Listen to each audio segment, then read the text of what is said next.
आप BT Premchand story in Hindi. साहित्यकारों की जिंदगी में एक ऐसा वक्त भी जरूर आता है जब प्रशंसकों की तरफ से उन्हें ढेरों पत्र प्राप्त होते हैं और वो खुशी से झूम उठते हैं। यह एक ऐसा वक्त होता है जब लेखक अपनी सारी समस्याओं को भूल खुशी का अनुभव करता है। वो पत्रों के सागर में डूब जाता है और लहरों के साथ कल्पना के एक नए शिखर पर पहुंच जाता है। उस पल मैं भी कुछ हूँ, यह महत्व महसूस होता है। कुछ ऐसा ही अनुभव मैंने सावन महीने में किया जब मुझे मेरी रचनाओं की प्रशंसाओं से भरा पत्र प्राप्त हुआ। इस पत्र में दिल खोलकर मेरी कृतियों की तारीफें की गई थी। पत्र भेजने वाले खुद एक उत्तम कवि थे। उनकी कविताएं अक्सर पत्रिकाओं में छपती थीं।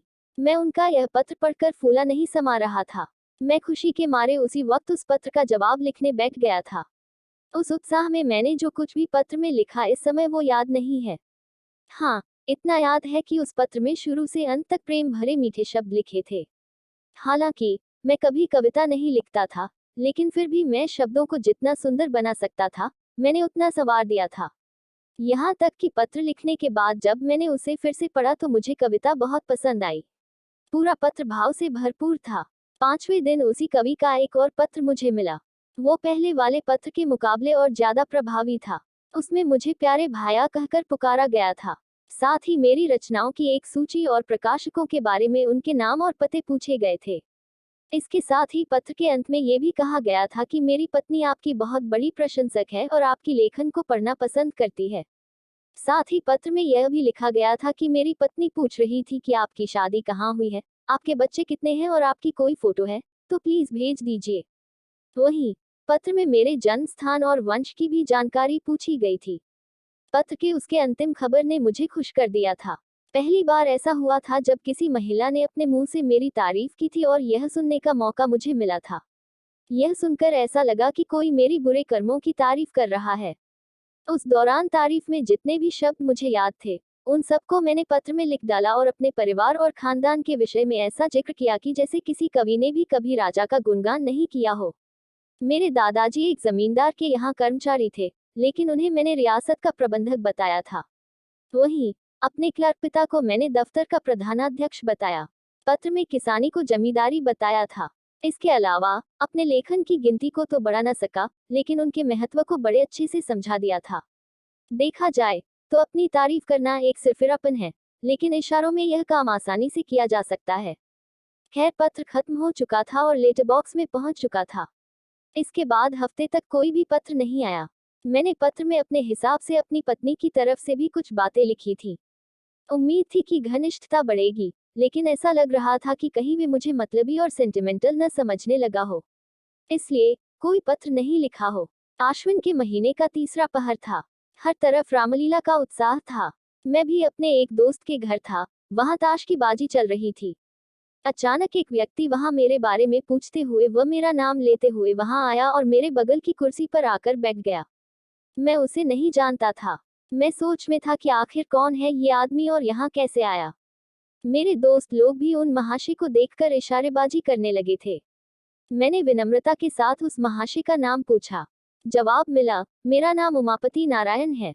मैं जवाब सुनते ही खुश होकर उनके गले लग गया। यह कोई और नहीं बल्कि वही कवि महोदय थे जिन्होंने मुझे पत्र भेजा था। मैंने उनसे उनका हाल चाल पूछा, फिर पान और इलायची खिलाए और पूछा कि यहाँ कैसे आना हुआ। उन्होंने जवाब दिया, घर चलिए फिर विस्तार से बताऊंगा। मैं आपके यहाँ से होकर आया हूँ, वहाँ मुझे पता चला कि आप यहाँ हैं, तो मैं पूछता हुआ यहाँ आ गया। फिर मैं फौरन उनके साथ जाने के लिए तैयार हो गया। उनके कमरे से निकलते ही मेरे दोस्तों ने इशारे में मुझसे पूछा कि यह साहब कौन है। मैंने दोस्तों को बताया कि ये मेरे नए मित्र हैं। मित्र ने कहा कि थोड़ा सावधान रहिएगा, मुझे ये थोड़े उचक्के लग रहे हैं। मैंने कहा, आपका यह अनुमान गलत है। आप आदमी को हमेशा उसके कपड़ों से जज करते हैं, लेकिन इंसान वस्त्रों में नहीं बल्कि दिल में होता है। मित्र, खैर ये रहस्य की बात है, बाकी आप जाने, मैं आपको बस सावधान कर रहा हूँ। मैंने मित्र की बात पर कोई जवाब न दिया और उमापति जी को लेकर अपने घर आ गया। मैंने उनके लिए बाजार से खाना मंगवाया। इस दौरान उन्होंने अपनी कई सारी कविताएं मुझे सुनाई। कविताएं सुनाते वक्त उनकी आवाज बहुत मनोहर और मीठी लग रही थी। हालांकि कविताएं तो मुझे समझ नहीं आईं, लेकिन मैंने उनकी कविताओं की तारीफ के पुल बांध दिए। मैं खुशी के मारे उनकी कविताओं की वाहवाही करने लगा। ऐसा लग रहा था जैसे मानो मुझसे बढ़कर कोई काव्य प्रेमी नहीं है। शाम के वक्त हम दोनों रामलीला देखने गए। वहां से लौटकर आने के बाद मैंने उन्हें खाना खिलाया। इसके बाद उन्होंने अपनी यात्रा के बारे में बताना शुरू किया। उन्होंने बताया कि वह इस वक्त कानपुर जा रहे हैं, अपनी पत्नी को लेने के लिए। उनका मकान कानपुर में है। उन्होंने उस वक्त अपने विचार को साझा करते हुए बताया कि उनकी इच्छा मासिक पत्रिका निकालने की है। उन्होंने बताया कि प्रकाशक कविताओं के लिए 1,000 रुपये देते हैं, लेकिन उनकी इच्छा है कि वे कविताओं को पत्रिका में क्रमशः निकालें, फिर अपने ही पैसों से पुस्तकाकार प्रिंट करवाएं। उमापति ने यह भी बताया कि उनकी जमींदारी कानपुर शहर में है, लेकिन वो साहित्यिक जिंदगी बिताना चाहते हैं। उन्हें जमींदारी से नफरत है। उन्होंने बताया कि उनकी पत्नी लड़कियों के एक स्कूल में प्रधानाध्यापिका हैं। यह सारी बातें देर रात तक चलती रहीं। अधिकांश बातें उस दिन की याद नहीं है। हाँ, बस यह याद है कि हमने अपने भावी जिंदगी का एक प्रोग्राम बना लिया था। उस वक्त मैं अपनी किस्मत को सराह रहा था कि घर बैठे बैठाए मुझे भगवान ने एक सच्चा दोस्त भेज दिया। हम लोगों को बात करते करते लगभग आधी रात यूं ही बीत गई थी। उन्हें अगले दिन सुबह 8 बजे निकलना था। जब मैं सोकर उठा तो सुबह के 7 बज रहे थे। मैंने देखा कि उमापति जी जाने के लिए तैयार थे।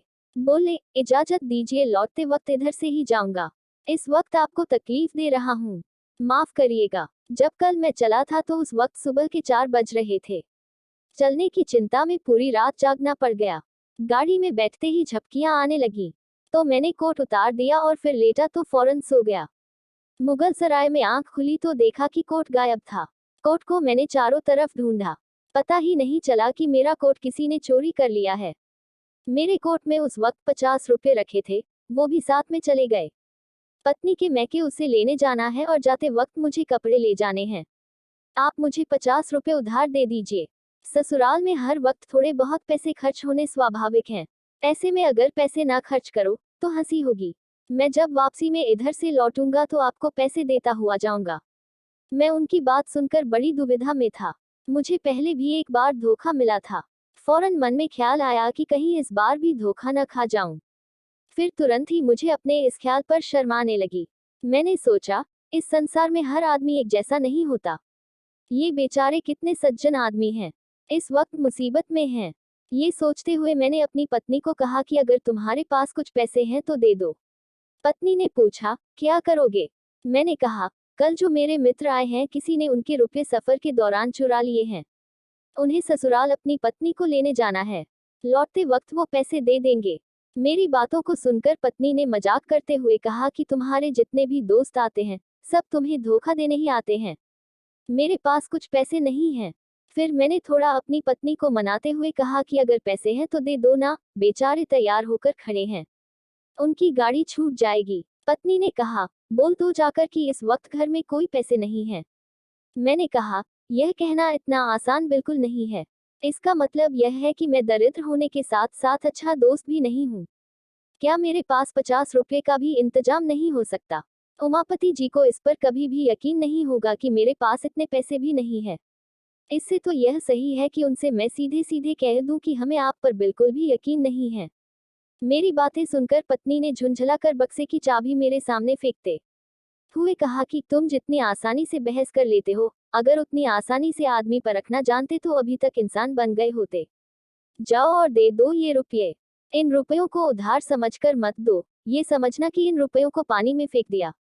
मुझे तो बस आम से मतलब था, ना कि पेड़ की गिनती से। मैंने रुपये निकालकर उमापति जी को उसी वक्त दे दिए। उमापति जी ने पैसा लौटाने का वादा किया और चले गए। उमापति 7वें दिन फिर शाम को घर वापस आए। उनके साथ इस बार उनकी पत्नी व बेटी थी। दही चीनी खिलाकर मेरी पत्नी ने उन लोगों का स्वागत व आदर सत्कार किया, यहाँ तक कि 20 रू मुंह दिखाई के दिए। इसके साथ कि उनकी बेटी को भी मेरी पत्नी ने मिठाई खाने के लिए 2 रुपए दिए। मुझे लगा था कि उमापति जी आने के बाद ही मेरे रुपये लौटा देंगे, लेकिन उन्होंने रात में रुपयों का कोई जिक्र तक नहीं किया। सोते वक्त मैंने पत्नी से कहा कि रुपये का तो इन्होंने जिक्र तक नहीं किया। पत्नी ने मेरी बात सुनकर हंसते हुए कहा कि क्या तुम्हें सच में उम्मीद थी कि वो आते ही फौरन तुम्हारे पैसे लौटा देंगे? मैंने पहले ही तुमसे कहा था कि रुपये मिलने की उम्मीद से उन्हें पैसे मत देना। यह समझो कि ये पैसे किसी दोस्त की मदद के लिए दिए थे, लेकिन तुम तो विचित्र हो। पत्नी की बातें सुनकर मैं लज्जित होकर चुप रह गया। उमापति अपने परिवार वालों के साथ 2 दिन तक मेरे घर में रुके।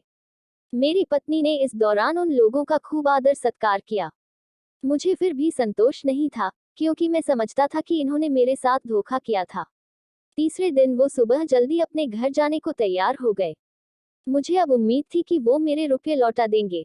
ऐसा नहीं हुआ। वो अब एक नई राम कहानी सुनाने लगे। उन्होंने बिस्तर बांधते हुए कहा कि मुझे बड़ा ही दुख है कि इस बार मैं आपके पैसे नहीं लौटा पाऊंगा। दरअसल बात यह है कि घर में पिताजी से मुलाकात नहीं हो पाई। वे किसी काम से गांव गए हुए थे। मेरे पास इतनी छुट्टियां नहीं थी कि उनसे मिलने मैं गांव तक जाता। गांव जाने के लिए रेल का वहां कोई भी जरिया नहीं है। वहां पहुंचने के लिए बैलगाड़ियों से जाना पड़ता है। इसीलिए सिर्फ एक दिन मैं घर में रहा और फिर अपने ससुराल को निकल गया। मेरे सारे रुपये ससुराल में ही खर्च हो गए। अब तो मेरे पास ट्रेन की टिकट तक का पैसा नहीं है। कृपया आप 25 रुपये मुझे दे दीजिए। मैं वहां पहुंचते ही आपके रुपये भेज दूंगा। मन तो किया कि फौरन जवाब दे दूं, लेकिन ऐसा मैं कर नहीं पाया। मैंने पत्नी से पैसे मांगकर उमापति के हाथ पर रख दिए। इसके बाद वो चले गए। एक हफ्ते के बाद फिर उमापति जी ने पत्र भेजा जिसमें लिखा था कि वो काम के सिलसिले में बाहर जा रहे हैं, वापस लौटकर रुपये भेजेंगे। 15 दिनों के बाद मैंने एक पत्र लिखकर उनका हाल चाल पूछा, लेकिन मेरे पत्र का कोई जवाब नहीं आया। मैंने 15 दिनों के बाद फिर से पत्र लिखा और इस बार मैंने रुपयों के बारे में पूछा। इसका भी कोई जवाब नहीं आया। 1 महीने बाद मैंने फिर पत्र लिखा, लेकिन इस बार भी कोई जवाब न आया। मैं समझ गया था कि पत्नी ने जो भी कहा वो ही सच था। मैं निराश और चुप होकर बैठ गया। हालांकि मैंने अपने इन पत्रों के बारे में अपनी पत्नी को कुछ नहीं बताया। उमापति के इस व्यवहार पर मुझ पर गहरा असर पड़ा। फिर इसी महीने मेरे यंत्रालय में बिहार प्रांत से एक कंपोजिटर आया था। 15 रु मासिक पर मैंने उसे काम पर रख लिया था। वो पहले किसी अंग्रेजी स्कूल में पढ़ा करता था। किसी का सहयोग न मिल पाने की वजह से वो पढ़ाई छोड़ चुका था। उसके घर वालों ने उसकी मदद करने से मना कर दिया था। मजबूर होकर उसे यह नौकरी करनी पड़ी। उसकी उम्र वही कोई 17 से 18 साल रही होगी। उसका गंभीर स्वभाव था और उसके बातचीत करने का तरीका भी अच्छा था। यहाँ आने की तीसरे ही दिन उसे बुखार आ गया। कुछ दिनों के बाद भी जब बुखार नहीं गया तो उसे अपने घर की याद सताने लगी। उसने मुझसे कहा कि वह बीमार है, उसे कुछ रुपए मिल जाए तो वह घर चला जाएगा। फिर वह वहां पहुंचकर पैसों का इंतजाम करके मुझे भेज देगा। वह सच में बहुत बीमार था, लेकिन मैं पहले से ही पैसों के मामले में धोखा खाकर बैठा हुआ था, इसलिए मैंने उसे मना कर दिया। मेरी बातें सुनकर वो रोने लगा और मुझसे मदद की विनती करने लगा, लेकिन धोखे की चोट खाए बैठा मैं उसकी बातों को नजरअंदाज कर गया। दुविधा भरी स्थिति में उसने फिर आकाश को देखा और वहां से चला गया। मुझे अंदर ही अंदर बुरा लगा, लेकिन जो मैंने निर्णय लिया था मैं उसी पर अड़ा रहा। मैंने मन में इस बात पर विचार करके संतोष कर लिया कि मैं कहाँ का ऐसा धनी हूँ जो पैसे बहाता रहूं। वो लड़का मेरे पास से आंखों में आंसू लेकर गया था तब कार्यालय के एक क्लर्क जिनका नाम पृथ्वीनाथ था, उन्होंने उसकी मदद कर दी। उन्होंने उसकी पूरी कहानी सुनकर उसे 15 रुपये दे दिए थे। जब मुझे इसकी जानकारी हुई तो मानो मेरे मन से कोई बोझ उतर गया हो। चलो अब वो बेचारा अच्छे से घर तो पहुंच ही जाएगा, यह सोचकर ही मुझे मुफ्त में ही संतोष मिल गया। लेकिन कुछ अपने किए पर भी मुझे शर्म आई। मैं बड़े बड़े उपदेश दिया करता था, लेकिन आज अपनी ही जुबान से मुकर गया। 5वें दिन पैसे आ गए। मेरी आंखें खोल देने वाली यही यातना मुझे शायद ही कभी मिली थी। खैर इस बारे में मैंने अपनी पत्नी को कुछ नहीं बताया था, वरना मेरा घर में मुश्किल हो जाता। पूर्व कथित वृतांत को लिखकर मैंने पत्रिका में भेजवा दिया। मेरा मकसद बस इतना था कि मैं लोगों को धोखेबाजी के इस कुपरिणाम का संदेश दूं। मुझे सपने में भी उम्मीद नहीं थी कि इसका मुझे कोई सीधा फल मिलेगा। फिर चौथे दिन 5 रुपये का मनी ऑर्डर मेरे पास पहुंचा। मैं उसे देखकर इतना खुश हुआ कि मेरी खुशी की कोई सीमा नहीं थी। मनी ऑर्डर भेजने वाला कोई और नहीं, बल्कि वही महोदय थे, उमापति। भेजे गए कूपन पर सिर्फ क्षमा शब्द लिखा था। मैंने वो पैसे ले जाकर अपनी पत्नी को दे दिए और वो कूपन दिखाया। पत्नी ने बड़े ही अनमने तरीके से मुझसे कहा कि इसे ले जाकर अपनी अलमारी में रख लो। तुम ऐसे लोभी किस्म के इंसान हो, मुझे नहीं मालूम था। कुछ पैसों के लिए इस तरह किसी के पीछे पड़ जाना अच्छी बात नहीं है। जब पढ़ा लिखा और विनयशील इंसान अपने वादे को पूरा न करे तो समझना चाहिए वो मजबूर है। विवश हुए इंसान को इस तरह बेइज्जत करना सही नहीं है। मैं इन पैसों को तब तक नहीं रखूंगी जब तक कि उमापति जी का कोई संदेश या पत्र नहीं आ जाता जिसमें उनके रुपए भेजने की देरी का कारण लिखा हो। हालांकि उस वक्त मैं ऐसी महान बातें सुनने के लिए बिल्कुल भी तैयार नहीं था। डूबे हुए रुपये मिल गए, मैं उसी खुशी से फूले नहीं समा रहा था। कहानी से सीख। मुंशी प्रेमचंद की इस कहानी से हमें यह सीख मिलती है कि व्यक्ति को किसी के लिए भी तुरंत राय नहीं बना लेनी चाहिए।